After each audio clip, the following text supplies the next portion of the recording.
তাহলে কাল ড্যাডির সাথে কথা হবে তো? হ্যাঁ হ্যাঁ, তা তো হওয়া উচিত। কালকে হওয়া উচিত আবার বলছো কেন? তাহলে কি বলবো? আরে ডেফিনেট করে বলো যে হবে। হ্যাঁ, হওয়া উচিত মানেই তো। আচ্ছা ঠিক আছে ঠিক আছে, এখন যাও, তুমি নিচে যাও। আমার মনে হয় এতক্ষণ আমার প্রেশার কন্ট্রোলে চলে এসছে। তাই যেন হয়, তাই যেন হয়। বেবিটার কষ্ট হচ্ছে তো। ও আচ্ছা, একটা কথা বলো তো, বেবিটা হয়ে যাওয়ার পরে তুমি কি বেবিটাকে বেশি ভালোবাসবে? তাই হয় নাকি কখনো? কি বোকার মতো কথা বলো না। আরে গাছ থেকে তো ফুল হয়, আগে গাছ তারপরে ফুল। হ্যাঁ, এইসব কথাগুলো শুনতেই ভালো লাগে, কিন্তু একবার বেবিটা হয়ে গেলে দেখবো যে তুমি আমাকে আর ভালোই বাসছো না, শুধুমাত্র ওকেই ভালোবাসছো। তখন দেখো, মিলিয়ে নিও কি হয়। দেখবো দেখবো, সব দেখবো। আচ্ছা বেশ, দেখো এখন তুমি কিন্তু টেনশন করো না। হয়তো চিন্তার তো কিছু নেই, আমরা প্রত্যেকে আছি নিচে। আর তার থেকেও বড় কথা, আজকাল না প্রায় সবারই সিজারিয়ান বেবি হয়, তারা কেউ কিছু বুঝতেই পারে না।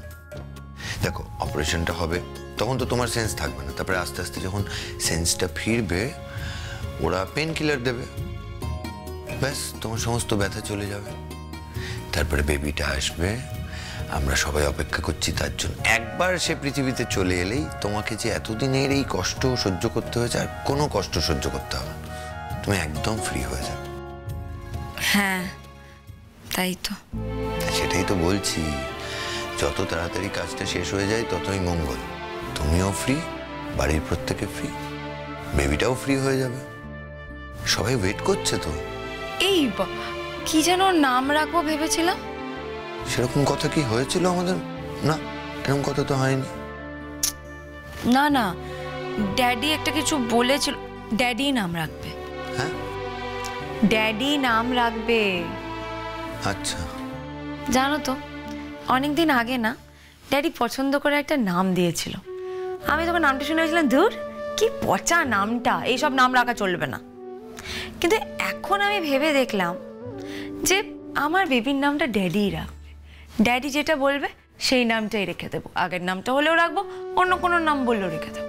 কি সেই নামটা? সেটা এখন বলা যাবে না, আগে বেবিটা হোক তারপর বলবো। ড্যাডি তো আসলে একটা ছেলের নাম রেখেছিল, বাই চান্স যদি ছেলে না হয় মেয়ে হয় তখন, আগে হোক বেবিটা তখন বলবো।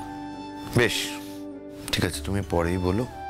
আমরা না হয় ড্যাডি যে নামটা ভেবেছেন সেটাই রাখবো। আরে বাবা, কিন্তু ড্যাডি তো মেয়ের নাম দেয়নি। যদি বাই চান্স মেয়ে হয় তাহলে তো ড্যাডিকে আবার বলতে হবে, তাই না, নাম দেওয়ার জন্য। আচ্ছা এই, তোমার কি মনে হয় কি হবে? কি বা যায় আসে, যেই আসুক সে সমান আদর পাবে, সবটাই আনন্দের, তাই না? উফ বাবা, আবার ভাষণ দিচ্ছে। আরে তোমাকে কি তো ভাষণ দিতে বলেছি নাকি? আশ্চর্য। মোটেই ভাষণ দিইনি, যেটা সত্যি সেটা বললাম। আচ্ছা ঠিক আছে, অত সত্যি কথা বলতে হবে না, আমি বুঝতে পেরেছি। কি বুঝতে পেরেছো? যে তুমিও চাও ড্যাডি নামটা রাখো, তাই তো? হ্যাঁ চাই তো, সর্বান্তকরণে চাই। কি কি বলে কি? ও তুমি তো আবার অত বাংলা বুঝ, মানে মনে প্রাণে চাই, বুঝেছো এবার? হ্যাঁ বুঝেছি বুঝেছি, যাও এবার তুমি নিচে যাও, সবাই আছে, যাও। বলছি শোনো না, সাবধানে।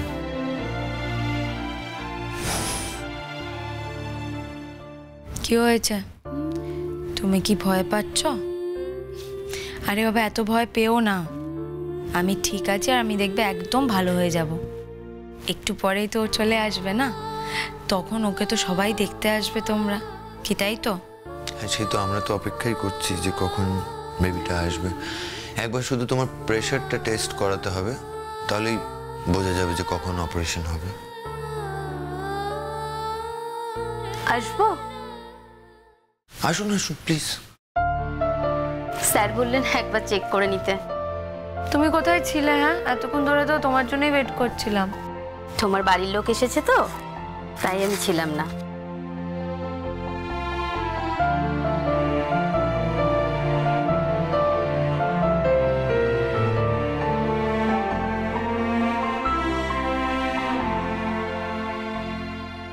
একদম নর্মাল আছে।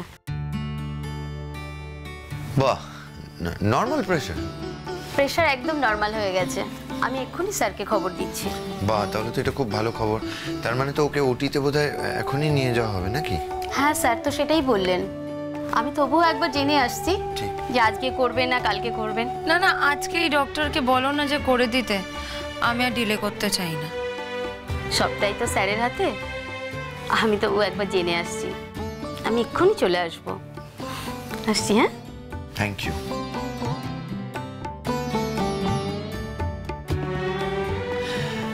আবার বলছি, তুমি কিন্তু লক্ষ্মী মেয়ে। হ্যাঁ, কেন শুনি? হ্যাঁ, সাডেনলি এত লক্ষ্মী বলার ঘটা কিসের? কিসের এত ঘটা শুনি? না, এই যে টেনশন ঘুমিয়েছো বলেই তো প্রেশারটা কমলো, তাই?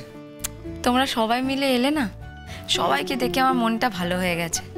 আর তারপর ড্যাডির খবরটা পেয়ে একেবারে নিশ্চিন্ত হয়ে গেছি। তাই তো বললাম, লক্ষ্মী মেয়ে। আর কোনো ভয় নেই, প্রেশারও নর্মাল হয়ে গেছে। এবার আমার ধারণা তোমাকে কিছুক্ষণের মধ্যেই নিয়ে যাবে। এই শোনো, আমার জন্য কিন্তু প্রে করবে। হ্যাঁ, সেটা তোমায় বলতে হবে? আমি তোমার জন্য সবসময় প্রে করি, জানো তুমি। হ্যাঁ তা অবশ্য করো। দেখো, আমার খুবই খারাপ লাগছে। কষ্টটা তো তুমি একা সহ্য করছো, কিন্তু আমার কি বা করার আছে বলো? সত্যিই তো, কি বা করবে তুমি? বাড়ি গিয়ে আমি তোমাকে যা যা বলবো তুমি সেগুলো শুনবে। আচ্ছা বেশ। বাবা, আচ্ছা বেশ, এত ভালো মানুষই দেখাচ্ছ যে। হ্যাঁ, এত ভালো ভালো কথা বলছো। এবার যেই বাড়ি যাব, বেবিটা হয়ে যাবে, সেই দেখবো আবার আগের মতো কোনো কথা তুমি আমার শুনছো না। না, একদমই না। এবার বাড়ি ফিরবে, দেখবে আমি তোমার সমস্ত কথা শুনবো। তা হঠাৎ এত সুমতি? গুনগুন, তোমার জীবনের সব থেকে প্রধান একজন ব্যক্তি এই পৃথিবীতে আর নেই, যিনি তোমার সব কথা শুনতেন, ন্যায় অন্যায় বিচারও করতেন না। এখন থেকে ওই ভূমিকাটা আমার থাকবে গুনগুন। তা না হলে তুমি তো বাঁচবেই না, আমি সেটা বুঝতে পেরেছি। না, আর শাসন নয়, এখন থেকে শুধু ভালোবাসবো তোমায়। শাসন করার জন্য বাড়ির অন্যরা তো আছে, আমি নই।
It's a male child. Operation successful. বাড়ির লোককে খবর দাও, পেশেন্ট সুস্থ আছে, পেশেন্ট ভালো আছে, বেবিও সুস্থ আছে, বেবিও ভালো আছে। ওকে স্যার, আমি গিয়ে জানিয়ে দেব। এখানে বসে আছি 1.5 ঘন্টা হয়ে গেল, কোনো খবর পাচ্ছি না। চিন্তা বেড়ে যাচ্ছে তো। সত্যি অদ্ভুত লাগছে। এটা ওনাদের কোনো বোধ নেই যে আমরা এতক্ষণ ধরে বাইরে দাঁড়িয়ে ওয়েট করছি। এই ভদ্রলোক যিনি ডক্টর, উনি তো আবার স্যারের বন্ধু। ওনার তো বোঝা উচিত বলো। আমরা কি অদ্ভুত একটা সিচুয়েশনে আছি, ওনার তো জানা উচিত। জানেনও, একটু জানাবে না বলো? আরে বাবা, কিছু ক্রিটিক্যাল হয়নি, এরকমই সময় লাগে। না না, এরকম সময় লাগে না। ক্রিটিক্যাল না হলে এত সময় লাগে নাকি? আরে ক্রিটিক্যাল কি করে হবে বৌদি ভাই? তাহলে তো একটা ইনফরমেশন থাকবে, অ্যানাউন্সমেন্ট করবে। না না, ক্রিটিক্যাল নয়। বুঝতে পারছি না, বুঝতে পারছি না কি করবো পটকা। হ্যাঁ, না না, আমার এই টেনশনে সহ্য হচ্ছে না, আর পারা যাচ্ছে না তো। এই জন্য তো বলেছিলাম বাড়ি ফিরে যাও, এখানে রইলে টেনশন বাড়ছে। বাড়ির কথা বলো না, বাড়িতে থাকলে কি আমি নিশ্চিন্তে থাকতে পারতাম? আমার টেনশন কমে যেত। ও বুঝতে পারছো না, তুমি স্পটে আছো বলে তোমার এক একটা মুহূর্ত এক একটা যুগ বলে মনে হচ্ছে। বাড়িতে থাকতে, রেস্ট নিতে, আমরা তো টাইম টু টাইম খবর দিতাম তোমাকে। আচ্ছা ঠিক আছে, চুপ করো, যা বোঝো না তা নিয়ে কথা বলো না। হ্যাঁ, দেখো, আমার মতো বয়স হোক তখন সব কিছু বুঝতে পারছি। আচ্ছা ঠিক আছে। খুরকুরু